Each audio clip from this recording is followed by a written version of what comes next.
to Trading Lounge and the gold and silver report for the 15th of January. So with silver, starting with silver today, I had been looking, and we can still continue to look at this in terms of wave 3 here with an A, a B and a C wave here for wave 4, and then looking at 5 waves up here for wave 1 and back for wave 2 here. The wave 2 hasn't presented very nicely through here, so we need to be a bit mindful that we could have further downside. What I'd also like to say here as well is that between this high and this low here, roughly the 2,650, which is beginning of a minor level, so I can just pop that in there. That's all part of group 2. So group 2 is 65, 72, 720 and 8 here. So that's all of group 2 here. So from that high to that low here, the lower level of group 2 here, the 2,650, if that became the tested support, then this particular count that we're looking at would be correct. And then we can look for a bullish move to move up from that point there. Now, it is possible for this market, well, let's just go to a more of an intraday chart here so we can have a bit of a closer look at this. So from this high to this low,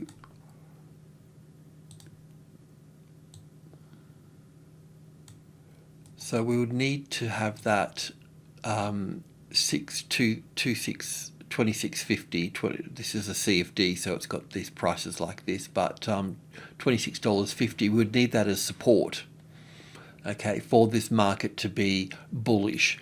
Otherwise, this market can also just move to this level and move down from this point. So we can't go long unless we've got that number there, that price point, as the support. Otherwise, we need to look at this market. I mean, the reason I'm saying this for is because in this market, this wave 1, 2, 3, 4, 5 here, that's fine as an impulse wave. This is fine as a wave 2 here as well. This is not really moving off the way that I would like it to be. But also too, with gold, this third wave here is the shortest out of wave 1 and 5 here. So that's a real problem that we're facing. So we do need to now have a look at the bearish side of the market. Well, not the bearish side, but a larger correction to come into play. So still having wave 3 at the top here. And in fact, I was doing some work on this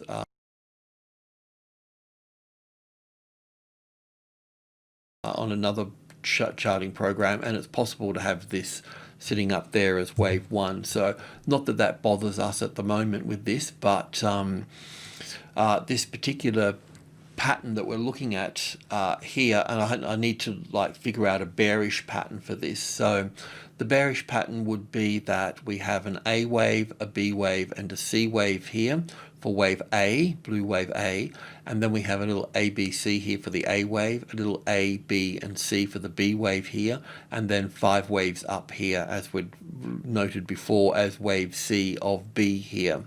So basically an A wave in blue, a B wave here in blue, and then a C wave down here closer to this, taking this trend line from this top to this bottom here, which brings us down to the $20 mark here. So in this case, we could see down for 1, back for 2, down for 3, 4, and 5 here for wave C of 4. So we've got this ending much lower here for this.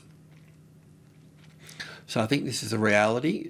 So all we need to do at this stage is really just watch and monitor this particular move in here. So I have looked at it. I'm just thinking about shorting, really. So what we could do in terms of shorting, if the $25 became the retested resistance, then you can go short at that point. So that would mean that the market would obviously need to come down. There would be a bounce off that, and then it would be forced through that with a retest here. Once that retest comes in, then you can look to short it at that point. Well, you put the order there, a point below the low there, and if it comes down a second time, that means it's rejecting the $25 mark, and then that would leave the short trade at that particular point.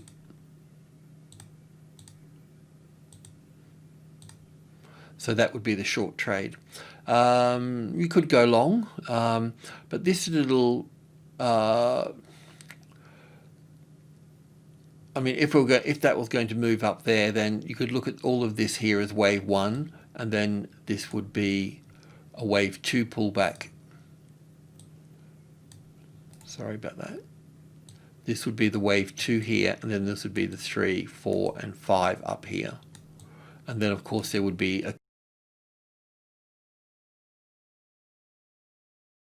corrective move here. And it's not to say that it can't continue to the upside, but this here, once this 1, 2, 3, 4, 5 is finished, then we'll understand that. So, but you could go long. I mean, if I had to make a choice here, I simply just trade off support and resistance, and I use Elliott Wave to help me with the direction. That's all. So based on the $25 mark here, this is support now, and taking this top out, or rather getting a better entry and sliding that down through those highs there, that would be the entry point at that stage. But anyway, not to lose focus here, if this top here becomes the support, then the market's going to move up from that point. And otherwise the market can move up to that point and fail as a wave 2, and then drop down into 3, 4, and 5 at that point. So we're working 2 counts here. Now we'll also have a look at this on the gold market, but the gold market, because of it didn't make a nice 5 waves up here, then I can't count it the same. So the gold market can pull down, but it would pull down in a slightly different way, and we'll look at that now for that.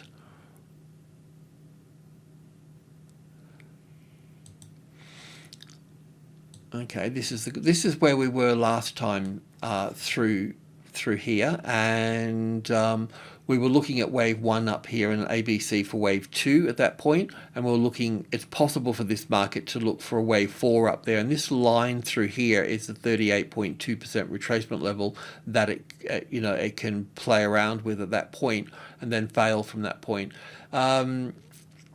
This could still go higher or lower here. From this top, we do have 1, 2, 3, 4, 5 here, but from this top, it could also be which is the high here, which can also be an A wave, a B wave, and a C wave, and moving up here higher for this. But I was just thinking we could have that wave 4 in play here with wave 1 and 2 and 3 and 4 and 5 here. So if this drops through here, then you'll know that we're going to be pulling down to the 1800 at that point. That's sort of where we were last time. Okay, so I'm just going to go back to the daily chart, and then we can look at various counts. So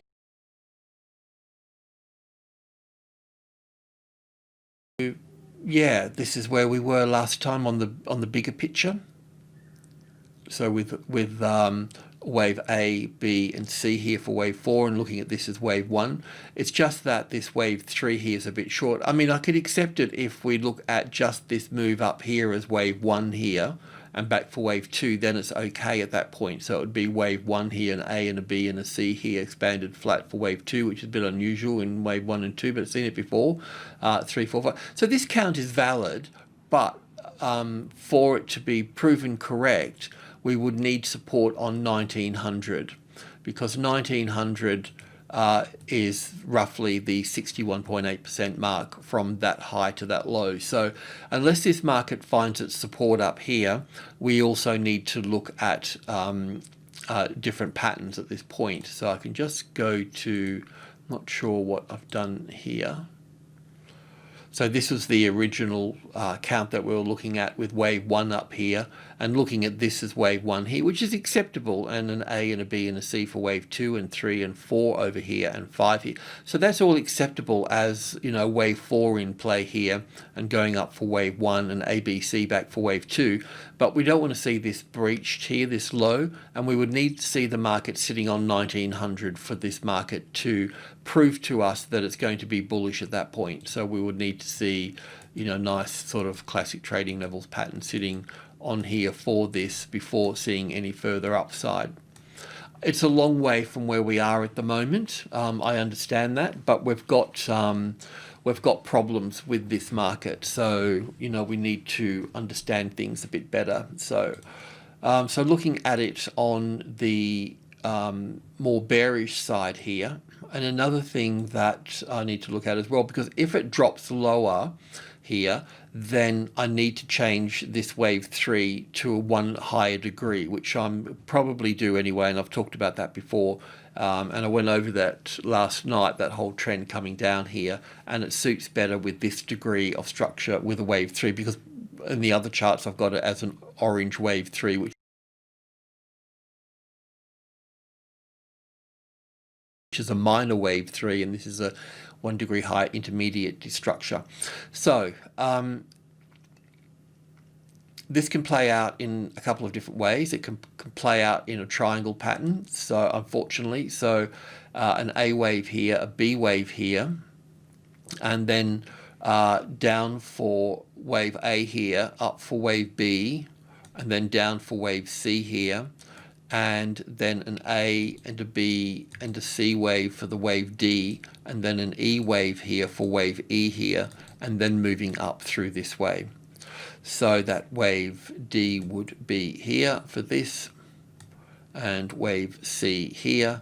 And if it was going to follow silver, just say, then this would be down for 1, back for 2, down for 3, 4, and 5 coming in here for this one, this wave C over here for that.